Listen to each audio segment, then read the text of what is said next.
আরে দীপ্ত, তুই এখানে? আরে সৈকত, জুলি, তোরা এখানে? কেমন আছিস? ও তো চেয়েছিল আমার বাবাকে ভুল বুঝিয়ে আমাকে বিয়ে করবে। ভাগ্যিস আজকে ওর আমি আসল চেহারা দেখতে পেয়েছি। আমি তো আমার বাবাকে এখনো কোনো ডিসিশনে জানাইনি। কই যাচ্ছিস? কেন, ভিতরে যাচ্ছি। না না না, এখন ভিতরে যাস না। কেন ভাইয়া? দেখ, তুই আমাকে ভুল বুঝিস না। আচ্ছা, একটা কাজ কর, তুই এখন এখান থেকে যা, মেহমানটা চলে গেলে আমি তোকে ফোন করব। যদিও এখন তোকে আমি বন্ধু হিসেবে মানি না, তবুও তুই একটা সময় আমার বন্ধু ছিলি, সেই হিসেবে তোকে একটা বুদ্ধি দিই। শোন ভাই, তুই কোনো টেনশনই করিস না, তুই এখানে রাতটা নিশ্চিন্তে কাটাতে পারবিস।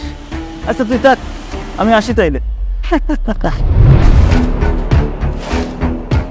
এই, তুই করে কাকে বলছিস? শোন, আমরা এখানে তোর বন্ধু না, আমরা এখন এত বড় একটা কোম্পানিতে চাকরি করি।